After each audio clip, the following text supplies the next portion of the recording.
You are listening to Off the Cuff. Now, here's your host, Adam Banks.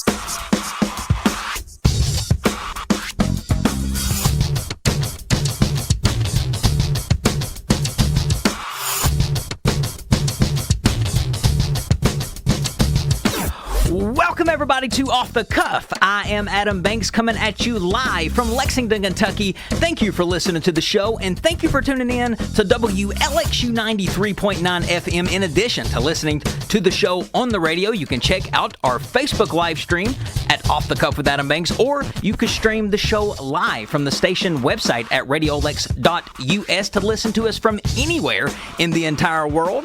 I am broadcasting from the Deborah Hensley Studios here at Radio Lex on North Limestone. It is June the 20th, 2024, the first official day of summer. And I know what you're thinking. I already thought it was summer. It's been hot enough. You got that right. It has been hot enough. As a matter of fact, right now, it is like, 93 degrees outside? That is ridiculous. Be mindful of how hot it is. Don't be outside cutting the grass in this heat. Don't be outside working in your garden, taking your dog for a walk, running. I see people running in this heat.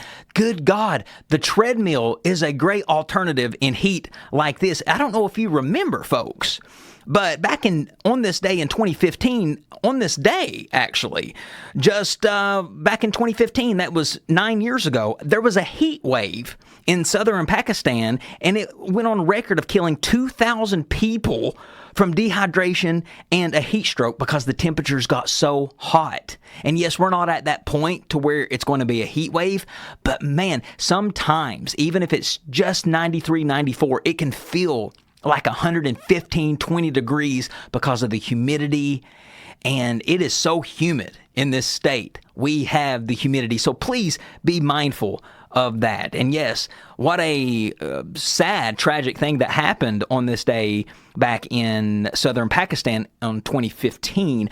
But as a matter of fact, folks, there has been a lot that has happened on this day in history. It is June the 20th, 2024, and June the 20th itself, a lot of things have happened on this day in history. So how about a little on this day in history on June the 20th? For instance, back in 1837, on this day, June the 20th, Queen Victoria, at the age of 18, ascends the British throne following the death of her uncle, King William. She ruled for 63 years until 1901. On this day in history, June the 20th, 1863, the first bank was chartered in the United States. Imagine a world imagine this country without banks. Where would we put our money?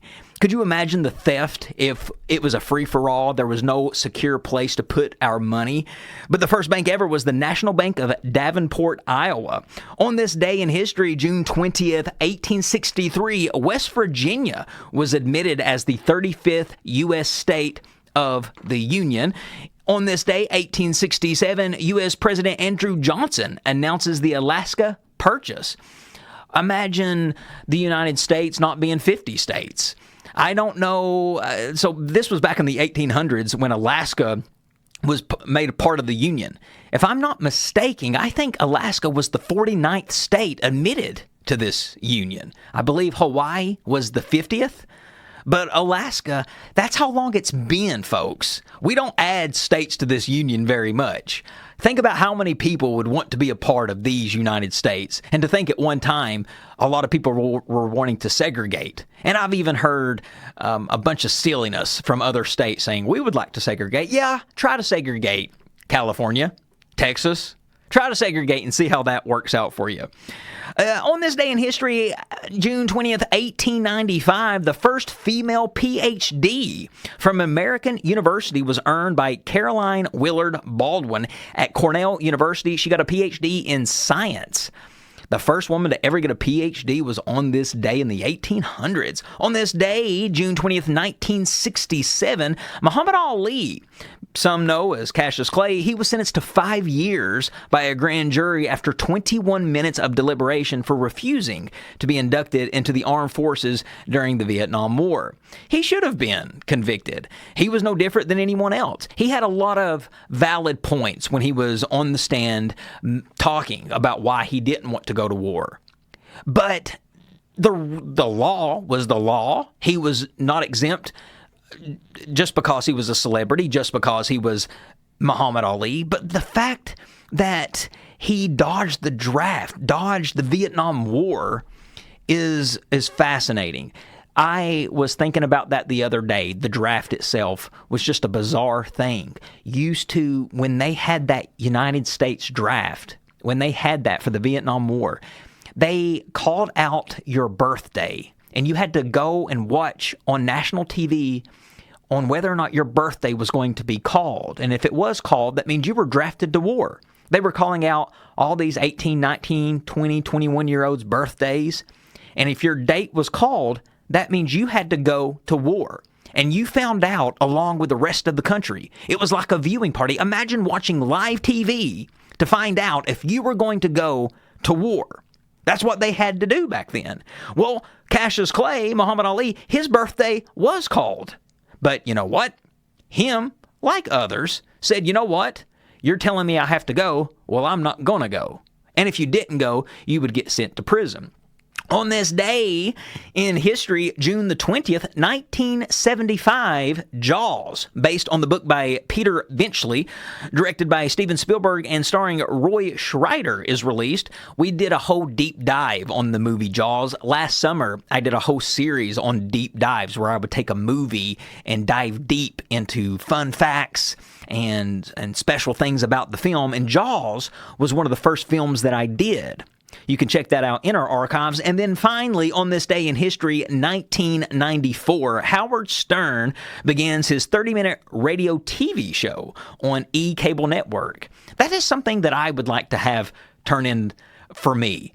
Howard Stern took his radio show and edited it down to 30 minutes and created a TV show for it. And he aired it on the E! Entertainment Cable Network. And when cable came out, and there was new channels like E! and TBS and TNT, there was a lot more room for celebrities and artists to use their creativity on other platforms. Back in the day, ABC, CBS, NBC, Fox was all there was.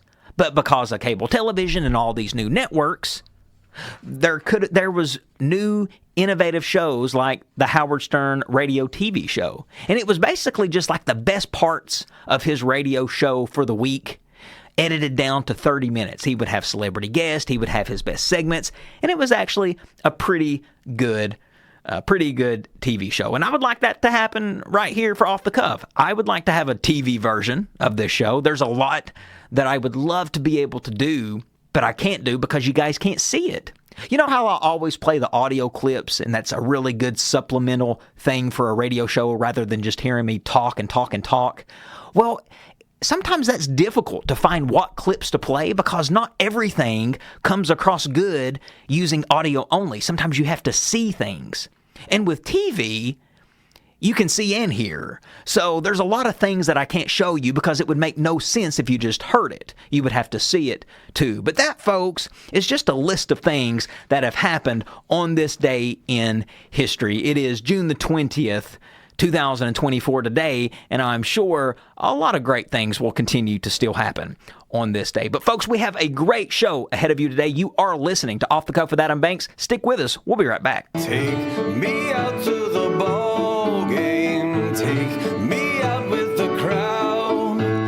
Buy me some peanuts and Cracker Jacks. I don't care if I ever get back. Welcome back, everybody, to Off the Cuff. Adam Banks here with you. One of the great songs of our generation and many generations, and that is Take Me Out to the Ball Game. One of the most popular songs, the most popular song played at a baseball park.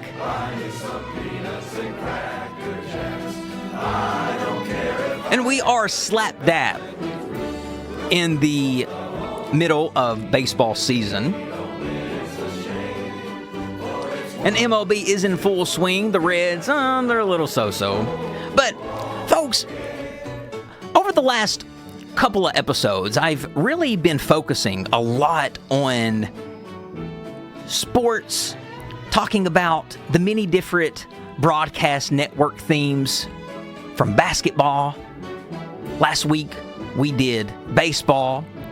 Well, something we also did for the NBA was we talked about some of the best NBA team songs that have existed in the world. Well, what about the best MLB team songs throughout time?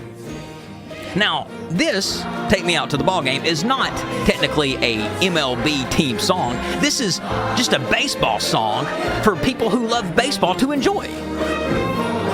But there are 30 MLB teams, and each MLB team has their own individual song. Some are better than others, and that's what I would like to talk about. I would like to talk about some of the best MLB team songs throughout time. And who has the best? Not every team has a great team song. So I have created a list of some of the best MLB team songs throughout time. So you may ask, what exactly is a team song? Well, it varies. Sometimes teams commission new songs which are quickly abandoned in favor of old classics. So I'm going to talk about the baseball teams that have songs specifically written for the team. So if for instance, the LA Dodgers, they're not going to be on this list because their team song is not a song specifically written for the Dodgers. Their team song is just a song written about Los Angeles. Same thing for New York, the Yankees. Their team song is Frank Sinatra, New York, New York. So those teams will not make the list because I have created a list of some of the best MLB team songs throughout time, and these particular ones on the list have actually had team songs created specifically about them. So what are they? What are some of the best MLB team songs throughout time? Well, let's start with a team that I hate. Oh, I hate so much. And that is the Chicago Cubs. But man, they've got a great team song. Baseball season's underway. Well, you better get ready for a brand new day. Hey, Chicago, what do you say?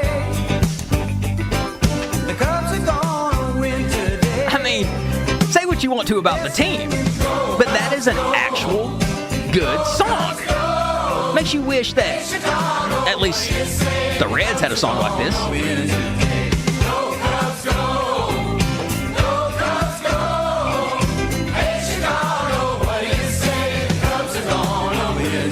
Cubs are going to win today. This is a song that many people will remember if you grew up watching the Chicago Cubs on WGN or TBS, the two networks that they played on the most. But folks,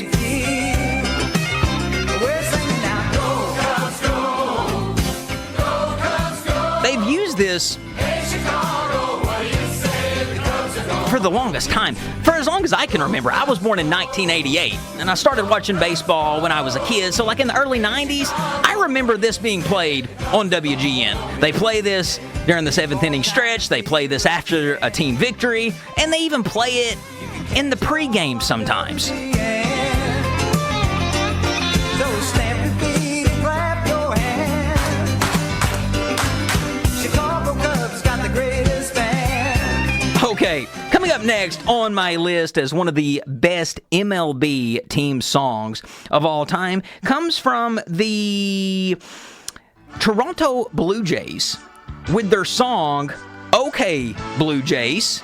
Take a listen at this song from 1983. Diamond, got 9 men, got a hat and a bat, and that's not all. You got the bleachers, got 'em from spring till fall.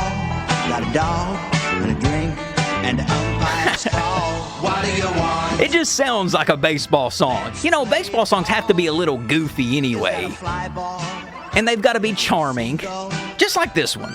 coming in from the left. And this was commissioned for the team in 1983. So Our guys are winning. the references are all dated from back in the 80s, but they still use this song, which makes it even more endearing. Okay, Blue Jays, let's play ball. I mean, you gotta admit, that's a great MLB team song. But what about the White Sox team song? Let's go, White Sox, let's go. White Sox, go, go, White Sox. Let's go, go, go, White Sox. This is a classic baseball song created for the team in 1959. They created this song specifically for the 1959 team, but it caught on so well with the fans that they kept the song throughout the duration of the franchise. Hear us sing. Let's go, go, go, White Sox. This song is performed by Captain Stubby and the Buccaneers. Don't it just sound like a hot summer day? I can just put myself there in the ballpark right now, eating peanuts, eating nachos, drinking pop. I love it. Okay, coming up next on my list is one of the best MLB, Major League Baseball team songs. Is going to have to go to the Detroit Tigers. Get 'em, Tiger. Row. We're all behind our baseball team. Go get 'em, Tiger. This song is called Go Get 'Em Tigers, created for the Detroit Tigers. It's a fantastic example of how you update an old baseball theme song. Sing you songs when the Bengals bring the pennant home. I mean, so many people have taken this song and updated it. They've kept the same lyrics, and they still use the same lyrics. Maybe not this version, but they have created so many different versions of this particular song for Detroit.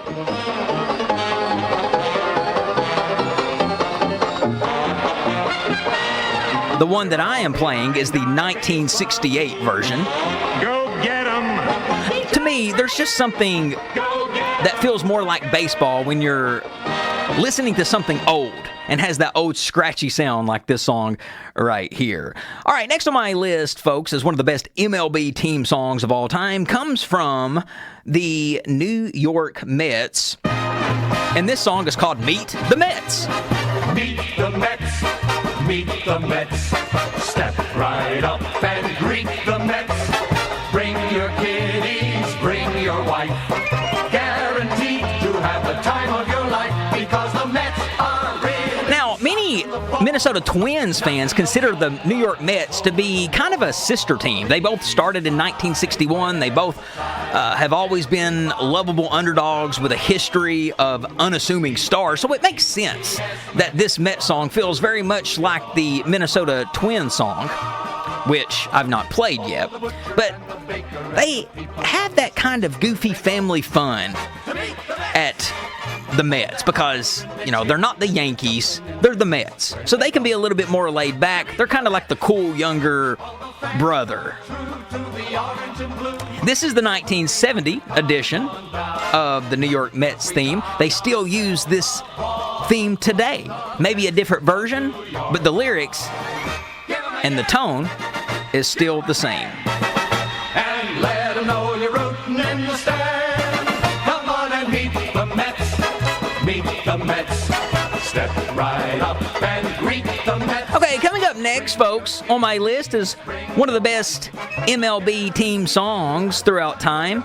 Comes from the Arizona Diamondbacks with their song D-Back Swing by Roger Clyne and the Peacemakers.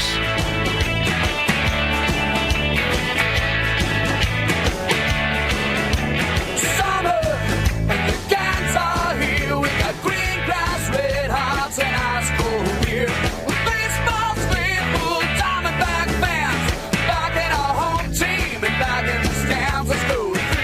Now, this is a little bit more of a modern-sounding song, but hey, it works. I would get pumped up if I was an Arizona Diamondbacks fan and this song came on. Usually when you hear the team song, it's usually right after the whole stadium sings "Take Me Out to the Ball Game" at the middle of the 7th inning. So everybody's already riled up. Usually the game, you know if it's over, if you've won the game, or if it's going to be a close game to finish out the next 2 innings. So it's a perfect time to hear the team song, and this just seems like a song that's going to get you pumped. Imagine how hot it is to watch a baseball game in Tempe, Arizona. Because I believe the Diamondbacks are located in Tempe. I may be wrong, but irregardless, what a great song they have there with D-Backs Swing. All right, next on my list, folks, is one of the best MLB team songs of all time. Comes from the Pittsburgh Pirates with their song, A New Pirates Generation. Root, root, root for our home team, a new pirate generation. Everybody shout, let's go,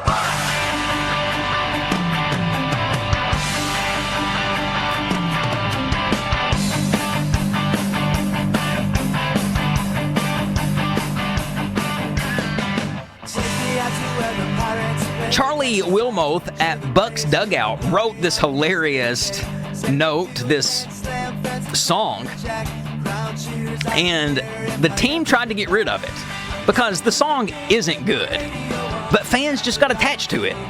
Just with like anything, sometimes even if a song is bad, if it's got a lot of memories attached to it, fans love it. Call it nostalgia, call it whatever, but it's still around because the fans want it around, and what the fans want, the fans get, especially baseball fans. But what kind of makes the story worse is that the Pittsburgh Pirates, they once had a great team song that they used all throughout the 80s and the 90s. But ever since this little song come along, the fans loved it so much, they ditched their old tune and used this one. It says here that the reason that they ditched the old tune for the new one is because the old song that they used to have was not a team-specific song. It was by the Sledge Sisters, or Sister Sledge, We Are Family. So they didn't want to keep paying the rights every time they played the music. So hence, they created their own song, which they don't have to pay rights for. It's all about the dollar. Even for billion-dollar baseball teams.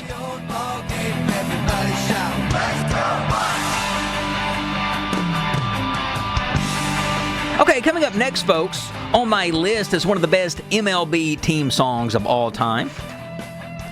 Comes from the Tampa Bay Rays with their song, Feel the Heat, Rays.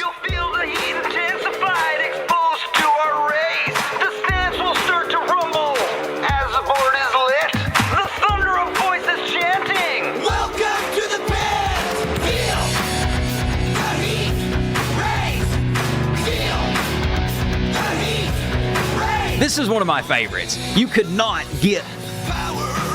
How could you not get pumped up listening to this song as a Tampa Bay Rays fan? If the Reds had something like this, I would be on fire. I'd be ready to rip my shirt off and run around the stadium. The Tampa Bay Rays, commissioned this song for the team. A lot of people hate on this song because it's not that old-timey, classy sound, but sometimes it works, and I think this works. It's a great sports song.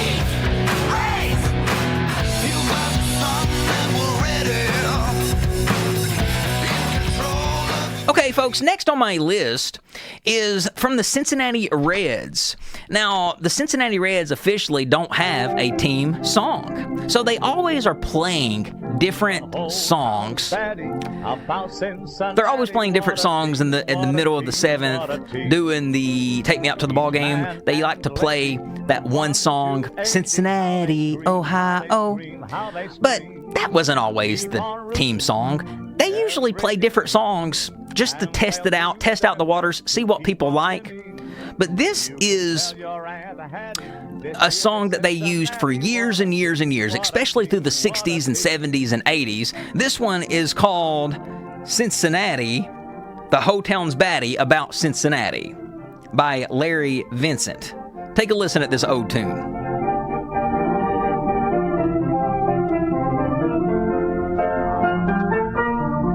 Well, of course, when I go to play it, they have nothing but music. Let me start it over here. Listen at the lyrics. The old record playing. The whole town's baddie about Cincinnati. What a lot of older folks might get a lot of nostalgia hearing this. From 1 to 80, how they scream, how they scream, how they scream. If you grew up watching the Reds in the 60s, 70s, and 80s, you definitely heard this song on TV, on the radio, probably during that time. But if you went to a game, you 100% heard this in the ballpark. What a team, what a team. I've not heard it played in a while. I'm sure they still play it. But usually when I am at the Cincinnati Reds games, they always play that one song by Connie something. I can't think of her name. I love the song. Cincinnati, Ohio. Cincinnati, Ohio. But I think, again, people love this one because of nostalgia and because of the old sound. And then finally, folks, on my list is one of the best MLB team songs throughout time. And the last one on the list comes from the Minnesota Twins.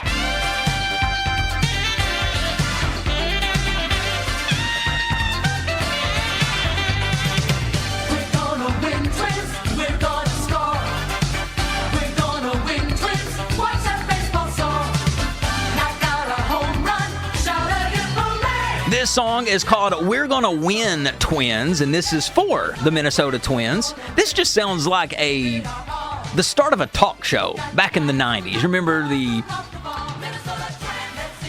what was his name? Phil Donahue. The intro of this song sounded just like the start of the Phil Donahue show.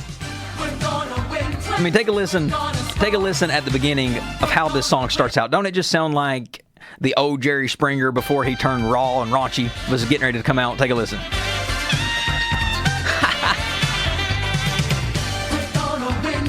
A great song. But that, folks, pretty much wraps up my list as some of the best MLB team songs throughout time.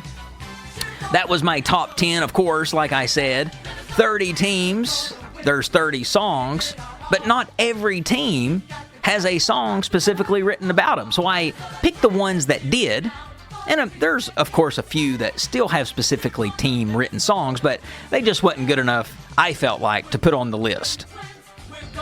One of the great things about baseball, folks, is getting to go to the ballpark and enjoy the ballpark, walk around, see the restaurants, see the shops, and hear the music. Sometimes the music is the best part. The sounds of a baseball ballpark.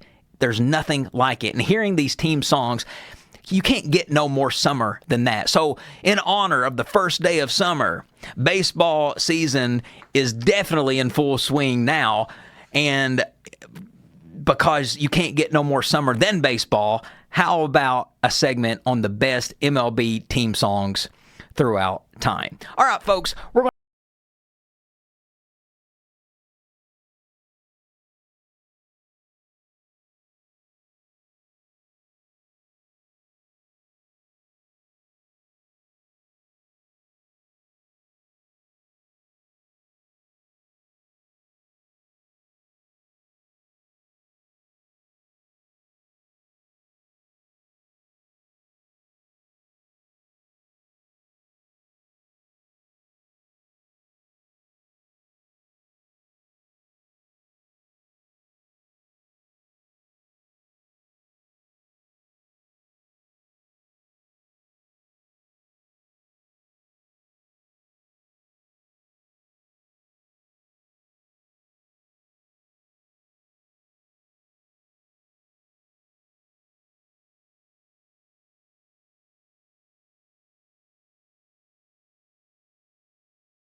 in 1861. This was unsuccessful, leading to the formation of the state called West Virginia, which would be in support of the Union. When the American Civil War occurred, Virginia almost left the United States and was all set to join the Confederate States. However, on April 20th, 1863, President Abraham Lincoln made a decision that changed history as we know it. He declared that West Virginia would be a part of the U.S. as a separate state.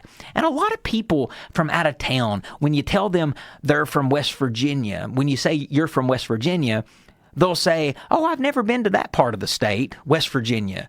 Like they think we're talking about the state of Virginia, but the western part of it. And one, if you're thinking that, you're just plain stupid. Because did you not take geography in school? Did you know that, hey, there's 50 states in this union, not 49. Did you just happen to think that West Virginia, if you didn't know that West Virginia was a state, come on. Shame on your elementary teachers. And shame on you. That's not, a lot of people from California and New York, they claim to be so cultured. But a lot of those same people don't even know that West Virginia is an individual state. Oh, that's the western part of Virginia, ain't it? Nope. West Virginia is its own state. So today is National West Virginia Day, and many government offices, libraries, and schools, they close down on this day. West Virginia is a Republican state. Republicans John McCain won the state in 2008, followed by Mitt Romney in 2012 and Donald Trump in 2016 and 2020. I see the state going red again this year for Donald Trump. The most common job in West Virginia for the residents are cashiers and sales workers. Truck drivers are registered nurses are also some of the most common professions in the state of West Virginia. Currently, the safest city in West Virginia is New Martinsville, and that has been declared the safest city in the state, Martinsville, West Virginia. Here's some interesting facts about the state of West Virginia. It was originally supposed to be named Kanawha. I don't know how you even say that. I think it's a good change in the name. The state was to be named after a Native American tribe, but officials went with West Virginia instead. A little easier to say. I'm not really a big fan of the name West Virginia because of the confusion that a lot of people have. Oh, that's the western part of Virginia. They should have called the state something else, honestly. But hey, it is what it is, and that was over 100 years ago. You need to know that West Virginia is its own state. The oldest and largest Native American burial ground in the nation is located in West Virginia. North America's largest alluvial diamond, the Punch Jones Diamond, was discovered in Peterstown, West Virginia. Here's another fun fact. In 1896 in Charleston, the Post Office Department's pilot program launched this mail service to try out the practicality for a countrywide rural delivery system. And America's oldest dime store, called Bernadine's 5 and Dime, is in Harrisville, West Virginia. Harrisville, West Virginia. The oldest dime store in the U.S. is right there in West Virginia, and I love a good dime store. I'm going to have to visit Harrisville, West Virginia, and visit that dime store. Don't you love a good dime store? Going into a dime store, and a dime store to me is a gas station without no pumps. That's what a dime store is to me, where you can go get you a cigarette for $1, a pack of chewing gum, and a pop for out of the dime store. And they call them dime stores because that's what things used to cost back in the day, was just a dime. So if you want to celebrate West Virginia Day, here's how you do that. You could plan a trip to West Virginia, a lot of beautiful places to go and see. Drive through it. Take a look at its beauty. Research the history of the state. That's another way to celebrate it. And then finally, just visit some West Virginia local museums. A lot of history in that state. The Hatfields and McCoys might ring a bell. So many things have happened in the state of West Virginia, and the museums, they like to talk about it. So celebrate West Virginia Day, and happy National West Virginia Day to all my West Virginia family and friends out there. But folks, this seems like a great place to take Off the Cuff's Song of the Week break. And how about a little Teddy Swims, Lose Control? We'll be back after the song. Something's got a hold on me. Folks, the NBA draft is up on us, and it will be held next Wednesday. And that's the first time that the NBA draft has been held on a Wednesday in a long, long time, because they are separating rounds 1 and 2 on 2 separate nights. And that's the first time that they've done that in years. The 78th edition of the NBA's annual draft will take place next Wednesday.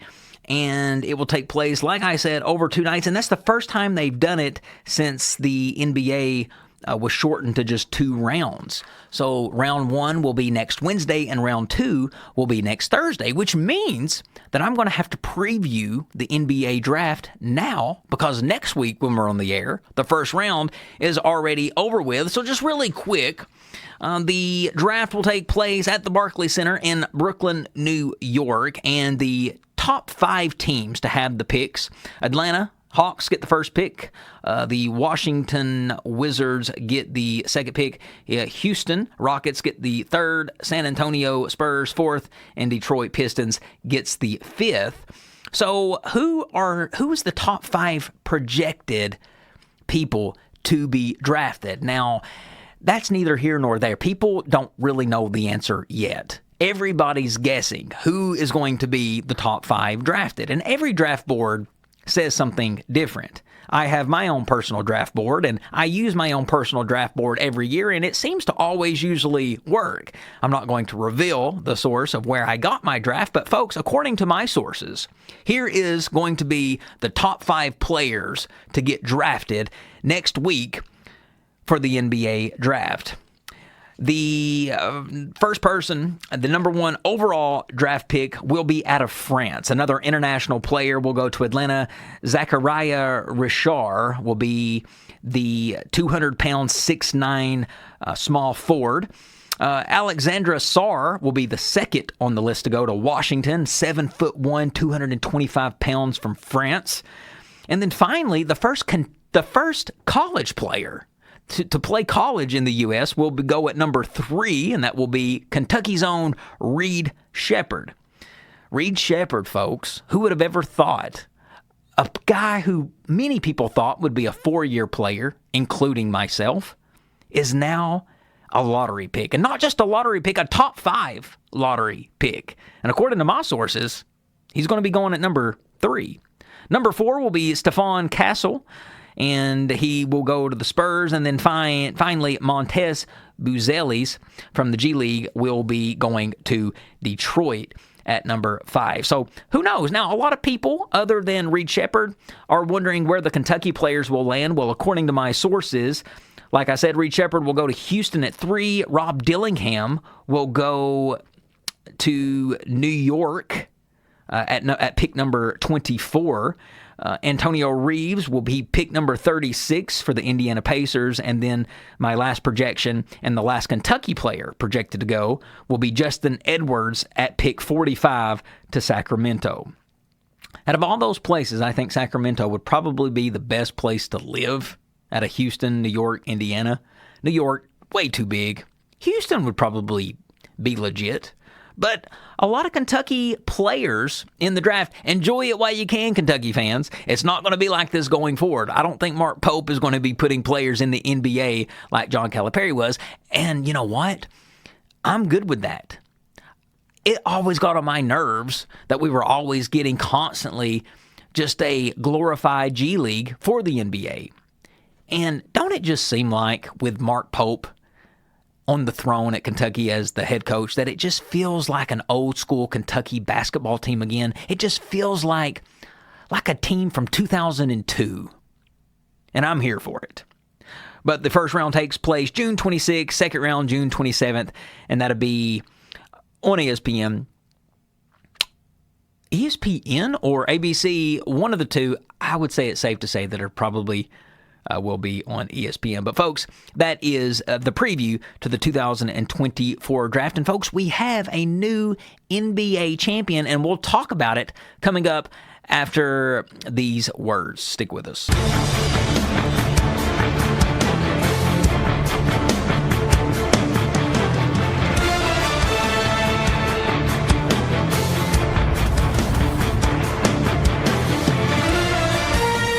Back, everybody, to Off the Cuff.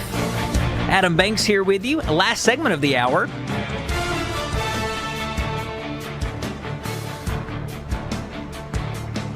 Folks, the Boston Celtics have done it again. They have won their 18th NBA championship, the most of any other NBA team in the league. I last left off talking about games 1 through 3, and we had 2 games played after that. Game 4 is when Dallas had a 38-point blowout win against the Boston Celtics, and it kind of gave a little bit of hope for the Mavericks. You really thought that they could actually do something because they beat the Celtics 122-84. But in Game 5, it all ended when Boston defeated Dallas 106-88, and that was this past Monday, and that was just the finishing touches. They won the best out of 7, and because of it, the Boston Celtics have won their 18th NBA championship. Boston, they had the best regular season record of any other team, 64-18, and they rode through the playoffs. They rode through a 16-3 record in the playoffs, never needing more than 5 games to win a series for the 6th consecutive season. The NBA has a different champion. So for the last 6 years, no team has repeated. It's always been a different champion, and I really do love that because repeats, boring. I think it's better for the league when different cities win, when different teams win. So congratulations to the Boston Celtics. They stand atop this season and stand atop the NBA in all-time titles, breaking a tie with the LA Lakers for championships. The Lakers have 17. Now Boston has 18, which solidifies them as the prominent team in the NBA. I was having a conversation with somebody the other day about what is the biggest franchise in sports. In sports, not just the NBA. And I would say it would be easy to say maybe Dallas Cowboys, maybe the New York Yankees, and definitely the Boston Celtics. And who's bigger, the Celtics or the Lakers? I think it can go back or forth. I think each team really has an argument as who's the best. Eventually, LA will get back to winning, and they'll have to catch Boston now. They're no longer tied, but Boston now regains and retakes the throne as the most dominated team in the NBA. They are the prominent team in the NBA, and they hold the crown. So congratulations to the Boston Celtics. I hate watching teams celebrate, so I wasn't there watching them hold up the trophy or anything like that. So as a matter of fact, I didn't watch the game because I was too busy watching Kentucky lose their first round matchup for the World Series college playoffs. And that was a disappointment. I missed the Reds and I missed the NBA championship because I was watching that garbage. But folks, that pretty much wraps up another episode of Off the Cuff with Adam Banks. If you liked what you heard today, you'll probably like our previous episodes. You can find all of our episodes on podcast. We have them archived on Apple Podcasts, Spotify, YouTube, or wherever you stream your favorite podcast. You can follow the show on social media at Off the Cuff with Adam Banks. You can follow me, the host, on social media at The Adam Banks. We release new episodes every Thursday from 4 to 5 right here on WLXU 93.9 FM, which means we will be back same time, same place. Ladies and gentlemen, this is Off the Cuff, and I am the king of radio, Adam Banks. I'll catch you down the road.